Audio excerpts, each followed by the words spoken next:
Salam alaikum, salam, bonjour, j'espère que vous allez bien, j'espère que cette vidéo vous trouvera en excellente santé, ainsi que vos proches, vos familles. Salam alaikum, كيف دايرين لاباس عليكم كنتمنى يا ربي تكونوا بخير وعلى خير. Allez, on continue dans la lancée, hein, chose promise, chose due. Aujourd'hui, je reviens vers vous pour vous proposer un assortiment de gâteaux, un assortiment que j'ai fait avec une et seule pâte. Voilà, je vous donnerai tous les détails au fur et à mesure. 5 jolis gâteaux comme ceci en présentoir, vraiment très joli pour un assortiment pour la fête de l'Aïd, Inch'Allah. Allez, c'est parti. Tout d'abord, j'ai 250 grammes de beurre mou. Vous pouvez remplacer le beurre par de la margarine. J'ai un verre à thé de sucre en poudre, l'équivalent de 160 grammes de sucre et un sachet de sucre vanille. Je viens bien mélanger pour obtenir un mélange crémeux. Je vous mets tous les ingrédients comme d'habitude en barre d'infos. Ensuite, j'ai 4 œufs à température ambiante que je viens voilà, ajouter un par un. On ne rajoute jamais les œufs en entier, vraiment un par un, et on mélange au fur et à mesure. Après avoir bien mélangé et obtenu voilà, un mélange qui se liquéfie avec les œufs, je vais venir ajouter 2 verres à thé d'huile de tournesol, l'équivalent de 300 millilitres.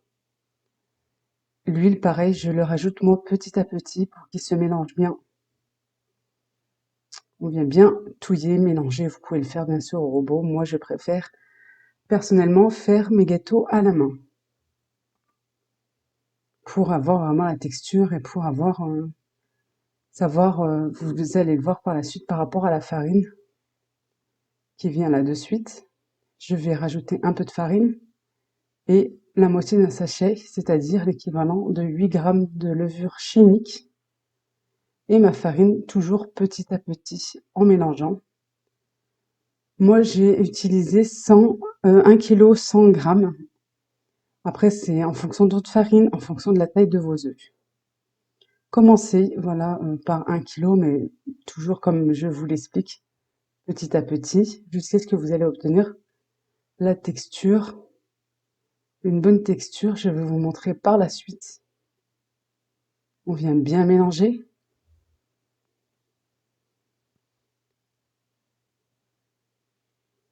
C'est pour ça que pour moi, c'est important de faire mes gâteaux à la main. Parce qu'il faut obtenir une pâte homogène, une pâte molle mais pas collante. Attention, pas trop de farine, sinon vos gâteaux seront assez durs. Là, je vais enlever une bonne boule de pâte et je vais rajouter, pour le reste de pâte, je vais rajouter encore de la farine.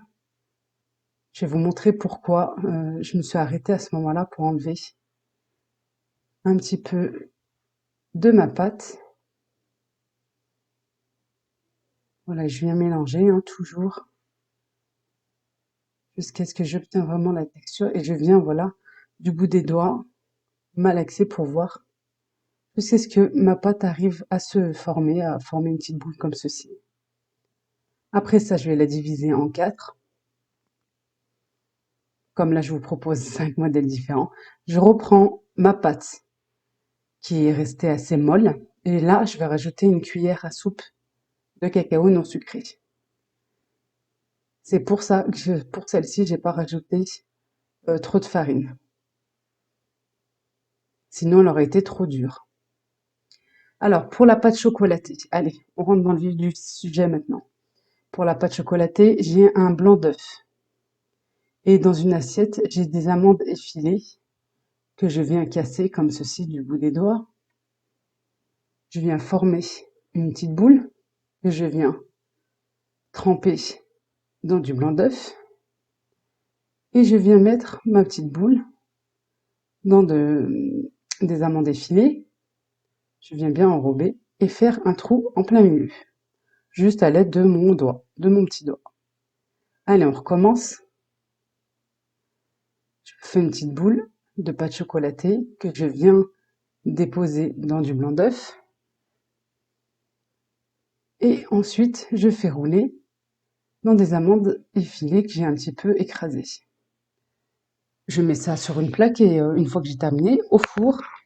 Attention à la cuisson. Je vous donne pas de temps de cuisson parce que ben c'est vraiment en fonction de chaque four. Deuxième pâte blanche. Je vais venir voilà la diviser en 4 et le reste je viens la mettre sous film alimentaire pour éviter qu'elle sèche. Je vais former un boudin, un boudin assez long et je vais venir couper tout simplement à l'aide d'un couteau pour obtenir des petits bâtonnets. Une fois qu'on a une plaque, allez, ça va au four également. Fais attention à la cuisson. Troisième pâte maintenant. On vient former une petite boule qu'on va un petit peu allonger comme ceci. J'ai une assiette avec du sucre, tout simplement du sucre en poudre. Voilà, je vais mettre le dessus sur le sucre, juste simplement le dessus. Et à l'aide d'une cuillère, on n'est pas obligé d'utiliser un emporte-pièce ou un petit tampon. Simplement, je vais venir cranter comme ceci. Une fois que j'ai terminé, pareil, hop, au four. Maintenant, ma quatrième pâte.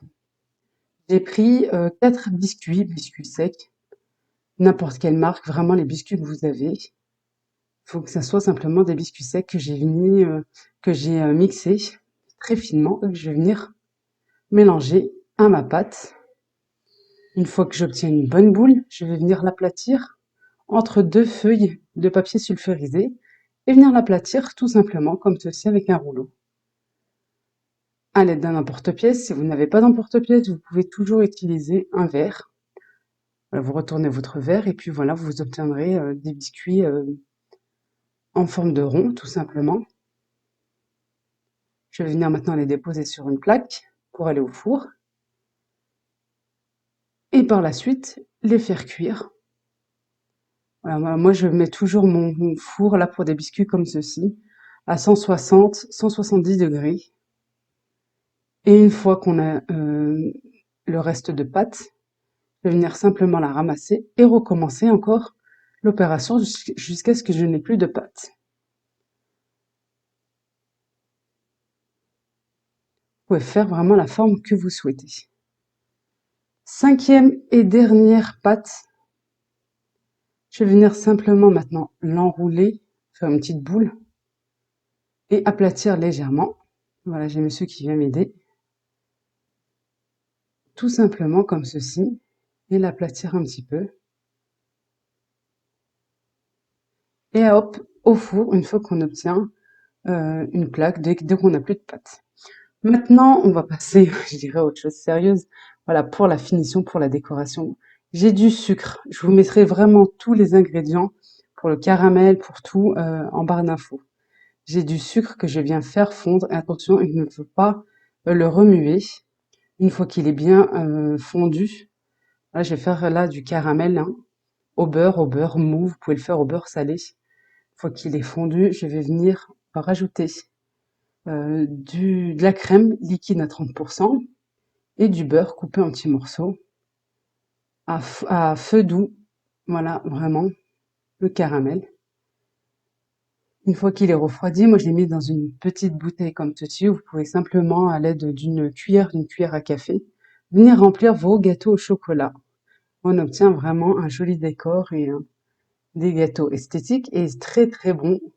Sans oublier bien sûr qu'ils seront très très bons.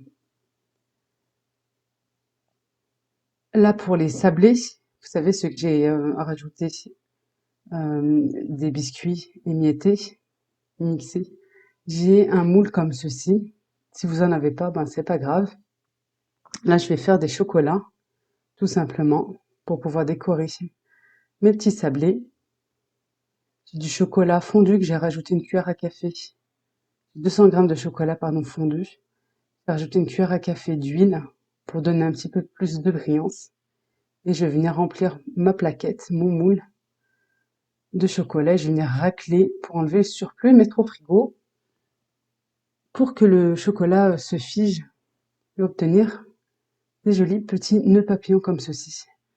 Je prends de la confiture que j'ai fait chauffer pour qu'elle soit plus liquide et des cacahuètes ou des amandes concassées. que j'ai fait griller et concasser, je vais venir à l'aide d'un pinceau mettre de la confiture, mettre mon petit nœud et mes petites cacahuètes ou mes amandes. Là, j'ai moi des amandes. Vous pouvez utiliser des cacahuètes grillées émondées, hein. Émondées, grillées et concassées. Voilà, amandes ou cacahuètes comme vous le souhaitez. Ça donne vraiment un petit plus. Maintenant, les gâteaux comme ceci, ronds, les petites boules là, qu'on avait un petit peu aplaties. J'ai des gaufrettes fourrées à la vanille ou bien fourrées au chocolat, comme vous le souhaitez, que j'ai mixé dans un petit robot, tout simplement. J'obtiens des petites miettes comme ceci. Là, j'ai de la confiture. C'est tout simplement comme des gâteaux, vous savez, à la noix de coco, les boules de noix de coco. On remplace la noix de coco par des gaufrettes mixées. Je viens enrober mes gâteaux de confiture et ensuite de gaufrettes pour pouvoir changer des gâteaux habituels, hein, qu'on peut trouver, voilà, dans chaque maison, sur chaque table. Maintenant, j'ai du chocolat. J'ai 400 grammes de chocolat. Alors, c'est en fonction de la taille de vos gâteaux et de la quantité de vos gâteaux, mais là, pour cette quantité-là que je vous ai donnée, j'ai 400 grammes de chocolat noir que j'ai fait fondre et que je rajoute une bonne poignée d'amandes grillées concassées ou toujours de cacahuètes. Et voilà, je viens enrober mes petits bâtonnets de gâteau. Tout simplement, on obtient une bonne assiette. Vraiment, avec la quantité que je vous ai donnée, on obtient une bonne assiette, on obtient un beau plateau d'assortiment de gâteaux originaux, pardon, qui sort de l'ordinaire, qu'on trouve pas chez tout le monde. Voilà. Et le dernier là que je vous ai pas montré, qui est au centre de l'assiette, c'est celui où on a fait passer, voilà, sur du sucre et qu'on est venu passer le bout de notre petite cuillère, tout simplement. J'espère que la vidéo vous a plu. J'espère que je vous ai donné vraiment tous les détails. N'oubliez pas de liker si la vidéo vous a plu. N'oubliez pas de la partager. Venez vous abonner. Allez, c'est le moment. Il va encore avoir pas mal de recettes de gâteaux de l'Aïd qui arrivent très prochainement, Inch'Allah. Je vous mets tout en barre d'infos. Vous trouverez vraiment tous les ingrédients. Je vous dis, prenez bien soin de vous. Faites attention à vous. À très vite. Gros bisous. Et la slama.